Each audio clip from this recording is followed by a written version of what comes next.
Gaunt figures shrouded in maroon cloaks encircle a crackling bonfire.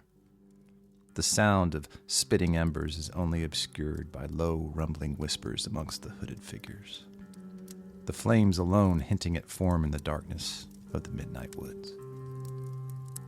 Yea, Legion, lend me your ears. Ordo Sexangulae Novorum, drinkers of worlds, defilers of cycle, beggars at the tower. The time has come to tell the tale once more. Saturnus, nisi, nos, the group chants in response to the speaker as she holds up a dagger to glisten by the fire. We have met, as we always have, to remember who we are, what we were, and when we shall be. I present Festucam, World Splitter. Saturnus, nisi, nos.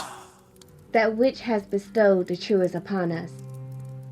So, I tell its tale, as we may never forget or succumb to the blow evermore. Saturnus, nisi, nos. The group responds once more as the speaker plunges the blade into her palm. Inky black muck begins to spew from the fresh wound. The hooded figure splashes droplets of the crude into the fire and green flames flare upward. The fire rages on as the resulting smoke engulfs the group, and what little could be seen by the light of the flames now dissipates. Festucam Et Tempus, as recited by the Herald of the Ordo Sexangulae Novorum.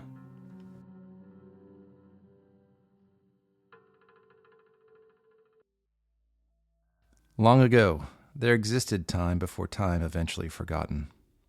Ages before the banality of religion, long before the reset, far before the Great Fall.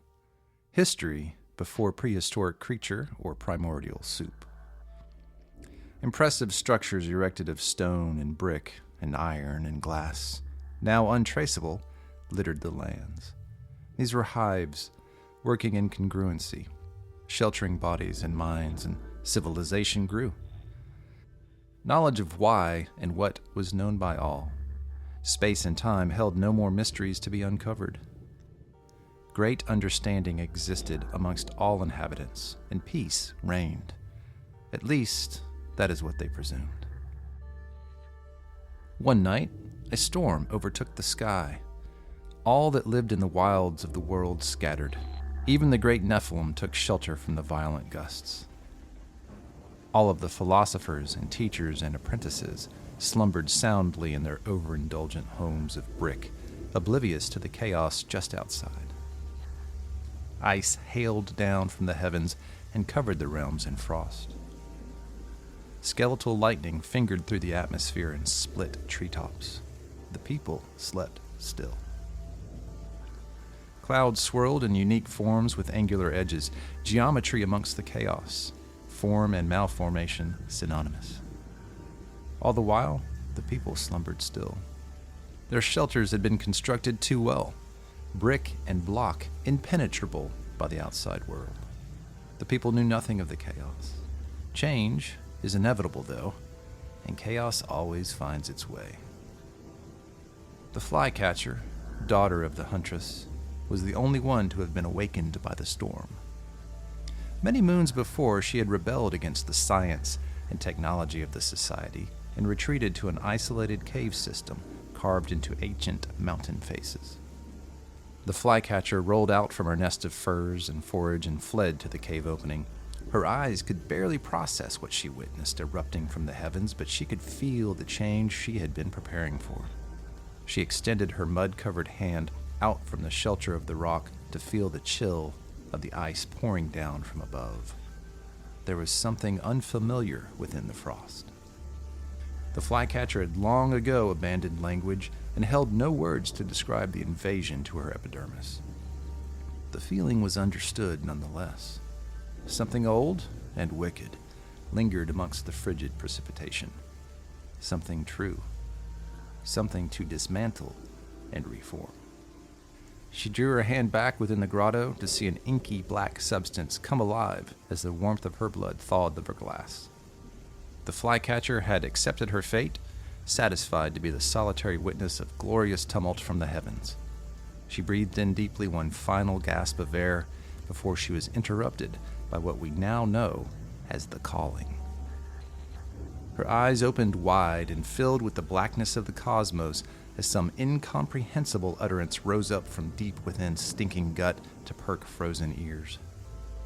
An immense lightning bolt split the atmosphere, pushed past the frozen precipitation, and cracked in the distance, piercing the land. The flycatcher knew exactly what had to be done and began her traverse toward the location of the electrical assault. With each step through the frozen landscape, the hermit could feel the poison of the alien affront pump through her body. Her skin burned and quaked, but her impetus was unwavering with purpose.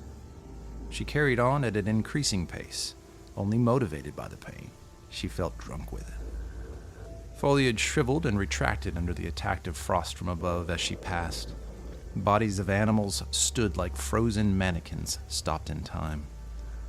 The lands she had known so well were now unrecognizable.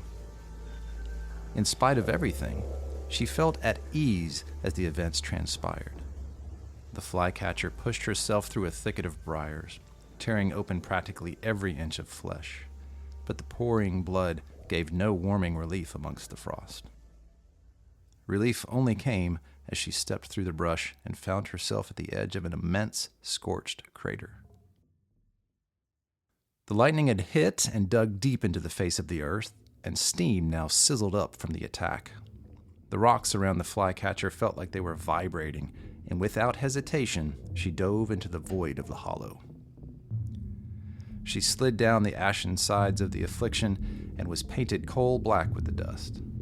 Her feet bled as they met cinders and stone on the way down the cavity, and her veins throbbed as poison moved through her body. The flycatcher landed, finally, at the basin of the pocket in immeasurable pain. Poisoned and split, her body ached and begged her to stop, but her will was interminable. The hermit stumbled to her shredded feet and gasped with each step as she approached the center of the form. The wounds on her body sizzled and cauterized from the heat of the crater. Something was glowing in the distance. As she got nearer to the luminescence penetrating the darkness of the void, she could hear a gurgled lament echoing through the chamber. The first semblance of reluctance entered her since the inky substance from the sky landed on her hand. She was frightened, but continued toward the moaning. Once close enough to peer through the smoke of the smoldering crater, the flycatcher could see a heaving body with long brown fur impaled on a glowing shard, struggling to breathe. As the flycatcher drew near, fat legs began to kick and run in place above the ashen ground it was suspended above, as blood pumped down from its wounded guts. The marionette display of gore startlingly excited the hermit, and her brow scrunched each time the beast let out a groan of confusion. She placed a lean hand against the quivering side of the animal, inspiring the blubbering head to whip toward her, revealing two massive horns christening the top of its snout. The glow from the astral fragment seemed to have somehow seeped into the jagged excrescences of the quadruped. Light gleamed out from fractures traversing up the growths and illuminated the frightened black eyes of the dying animal. Retrieve the shard. An ominous voice interjected the scene. The flycatcher spun about in terror, but all that could be seen was the billowing smoke. The flycatcher understood then that the call was bubbling up from deep within. She knew precisely what had to be done without further instruction. The flycatcher reached out and grabbed onto the horn of the creature.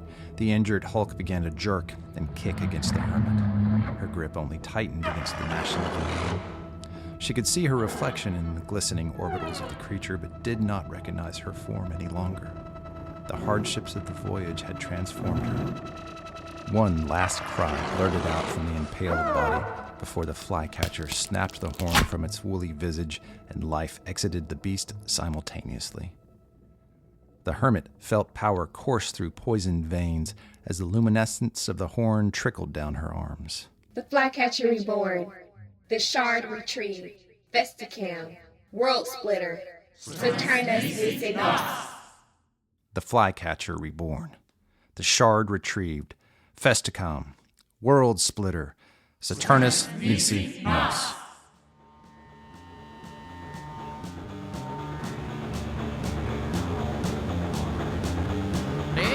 Chase in the Abominable Case, Phase 6, written by Jared Offutt, narrated by Rick Herman. The Caller performed by Lil Mother Jazz. Additional voices by Drew Offutt and Sadie Triplett. Music and sound effects by Drew Offutt. Introduction written and performed by Heather86.